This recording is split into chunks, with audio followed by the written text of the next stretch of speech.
গত 17ই নভেম্বর উনি অ্যারেস্ট হয় বৈষম্য বিরোধীর মামলায়। এরপরে আজকে 25 মে 2025-এ আজকে ওনার দুদকের একটা মামলা ছিল, দুদকের মামলা 25/12/2024। এই মামলাটায় উনাকে আজকে মামলাটা তদন্তের জন্য ছিল। আজকে উনাকে মহানগর দায়রা জজ আদালতের হাজতখানায় উনাকে নিয়ে আসা হয়, অ্যাডভোকেট কামরুল ইসলামকে। এবং আপনারা জানেন হয়তো উনি 2017 সাল থেকে 17 ডিসেম্বর থেকে উনি পাকস্থলী জনিত ক্যান্সারে আক্রান্ত। উনি শারীরিকভাবে বেশ অসুস্থ। উনি যেহেতু গত নভেম্বর থেকে জেল হাজতে আটক আছে, উনি বেশ অসুস্থ এবং উনার ডে বাই ডে উনার ওজন কমে যাচ্ছে, ওজন হ্রাস পাচ্ছে এবং উনি পাকস্থলী জনিত বেশ অসুস্থ। আজকে গারদখানায় যেহেতু আজকে তদন্ত প্রতিবেদনের জন্য ছিল, আজকে প্রতিবেদন আসেনি, সে কারণে শুধু গারদ থেকে তার জাস্ট কাস্টডি সাইন করে আবার জেল হাজতে তাকে পাঠিয়ে দেওয়ার যেটা প্রসিডিউর ছিল।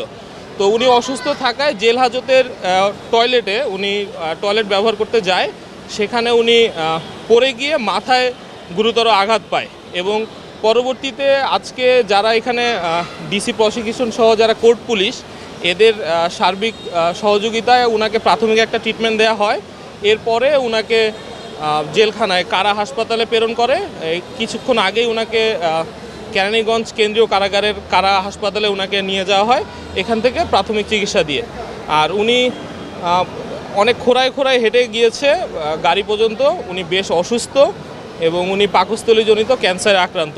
এইটা ওনাকে আজকে আনা হয়েছে দুদক সমন্বিত ঢাকা যেটা জেলা কার্যালয় সজেকা ঢাকা 1 25/12/2024 এই মামলায় আজকে উনাকে আজকে ধার্য তারিখ ছিল, এই কারণে উনাকে আনা হয়।